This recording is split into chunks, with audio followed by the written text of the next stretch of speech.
My ex-wife and I had been together for about 4 years before we got married last April.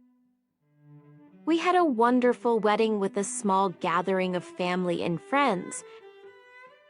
We didn't do a post-wedding honeymoon, but we had a good share of traveling together prior to our wedding. We visited Dubai, European countries tour, and Mexico mostly on my dime. I really loved this woman and would literally do anything to put a smile on her face. She had stated she wanted to travel a bit before we started having kids, as she doesn't want to look back at her life-regretting events and memories she missed out on.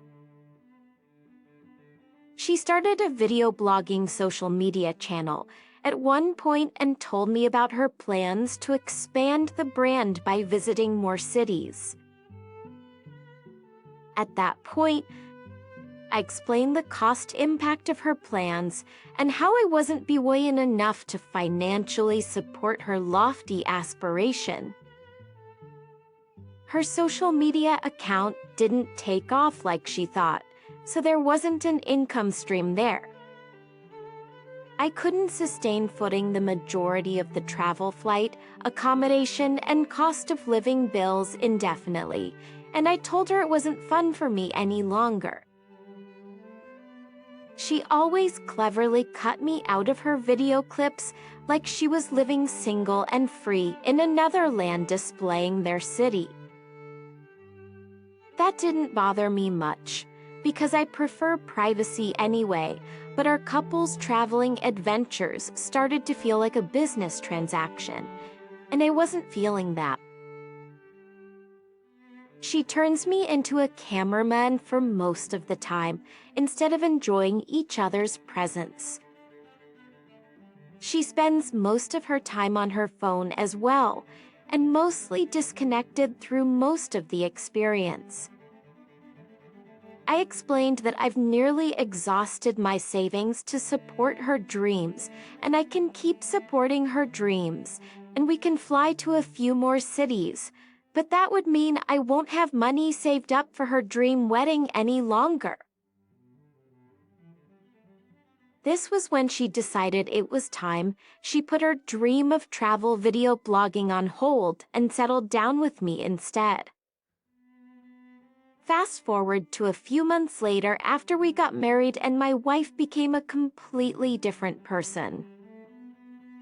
This new personality as a cold, mean lady was a shock to me. I mean, it was basically out of nowhere. She was withdrawn, and I mean a lot. This was about 5 or 6 months into our marriage. When I first brought this up to her, she said she was sad and she resents me for not taking her on a honeymoon. So, it's true. I admit I didn't plan a honeymoon for my wife, but I also explained to her prior to our wedding that I couldn't afford another travel trip for a honeymoon based on the wedding bill of materials. By the time the wedding was over, I had sunk all my savings into the wedding, even though it was a small one. I even had to get a loan to foot some of the expenses. I take so much pride in being able to provide for my wife that I don't mind how much the cost of happiness for my wife is. I would pay. I reminded her of how we had this conversation about postponing any honeymoon activities, but she said I never told her. I told her when she can expect to travel again. I pushed her for things. I said at least until I pay back the wedding loan I took, it would be irresponsible to do another travel trip. She would argue on and on, until one day I asked her if this was about having a honeymoon with me or she just wanted to get back to her failed travel blogging aspirations. She hated me for saying that. She interpreted it as I was calling her a failure, and it just made things worse. She was moody always and tells me she's unhappy. Her job was a hybrid role, but she opted to go to the office regularly and declined the work-from-home option she has. She would even work long hours, and I would question why all of a sudden her work now requires abnormally longer hours. I accused her of purposely trying to work long hours to avoid seeing much of me, and once again, I was like a fool always saying the wrong things because she took major offense to that insinuation as well. She no longer wanted to spend quality time with me on the weekends, and she pivots the argument and reason for her attitude as being because I was no longer driven. I knew I couldn't win this fight, so I begged her to be more understanding and even suggested if she would foot the honeymoon bill like I used to do in the past.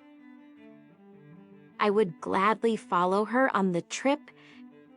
She would tell me I have no shame to suggest neglecting my responsibility as a man and not chipping in money, knowing my wife's shopping habit, expensive lodging taste, and exquisite dining requests.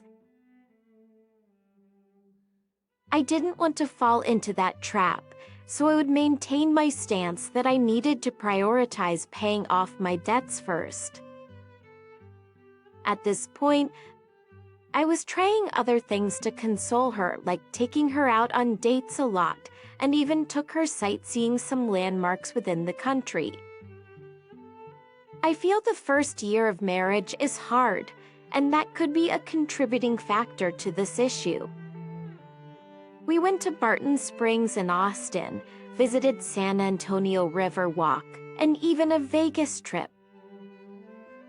I would advise her to make these trips about us, but once again, she would start blogging and won't stay off her phone. I was equally frustrated that I wasn't getting through to her and tired, to be honest. So, I started to lose sleep thinking too much, and I didn't rule out the possibility of losing my wife to someone else when we get back from our local trips, and my wife would bury herself back into long work hours.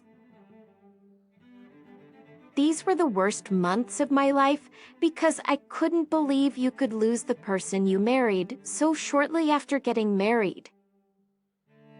So, I convinced myself it was a phase and it would pass. I opted to suppress the negative thoughts to avoid exacerbating the issues we were having.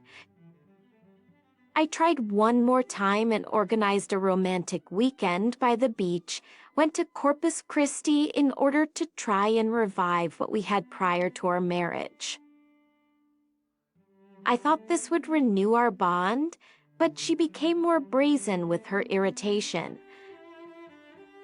I told her I loved her on our way to dinner, but she didn't reciprocate. We have been intimate throughout our marriage, even despite our disagreements, but she refused to be intimate with me on this trip. That's when I finally confronted her with my suspicions. I said I don't believe this is just about the honeymoon disagreement, and it was a disguise for something else going on with her. I demanded she be honest with me if she's been seeing someone.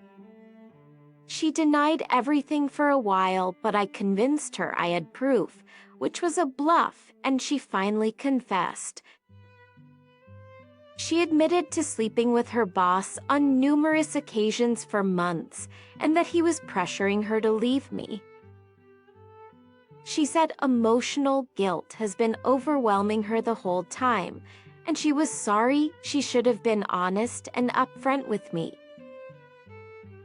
It was the honeymoon cover story she has been clinging to, but the honeymoon excuse was getting played out since I have been organizing all these local trips, and she feels bad. I went through a panic attack, which I had never experienced before, And after finally calming down, I realized what a fool my wife was for falling for her boss, how much of a bigger fool I was for wasting years on this lady, and how foolish this whole mess is.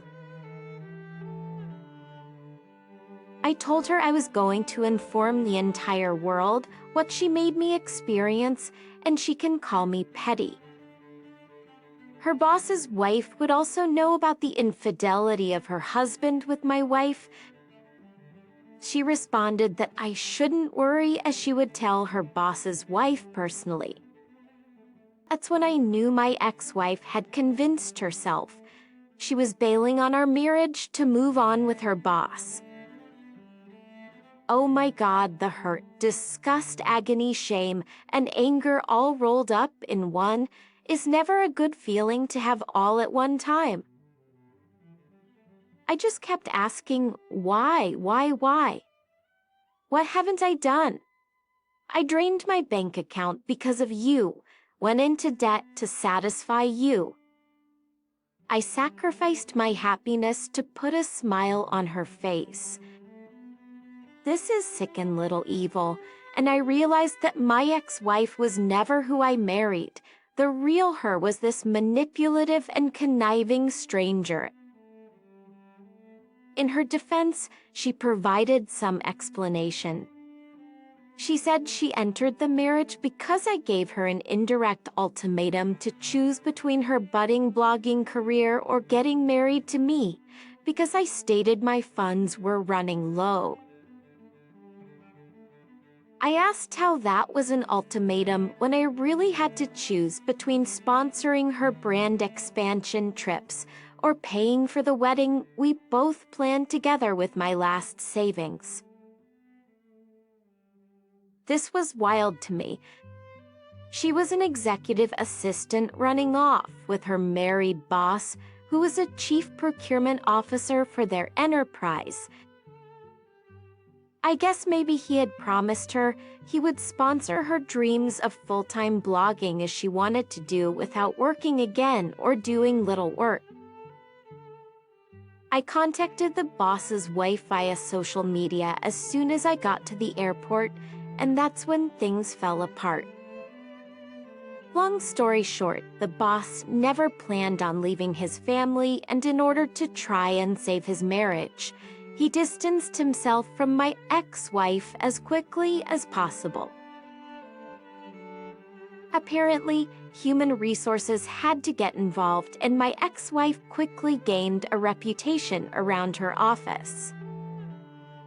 She later cried and pleaded with me to take her back, but I told her she made the decision, and I'm just completing her plan. She told friends and family, people, another version of why I decided to divorce her, like a true manipulator she is. I just let it go. Truth is, success is the best revenge in my opinion. Ex-life has been good now that the dust has settled. Action. I live near some of my closest friends. Met a wonderful woman even after I vowed to stay away from women. I'm learning to love myself again and have realized that my ex-wife's opinion of me during our marriage and what she made me go through is not a reflection of who I am or my inherent value. I'm truly happier without her, and while I occasionally feel disheartened by what transpired, I feel blessed that this truth became known before we had kids. As for my wife's affair partner, he lost his job at the company. I was so petty, I reported to the CEO through LinkedIn about his immorality and how poor that makes their company look. I guess the CEO agreed with me. I'm sure he would be fine though. Senior executives like that always have some sort of golden parachute or severance package and get paid when they get fired, so I don't feel too sorry for him. As for my ex-wife, I have no idea what she has been up to, but good for her.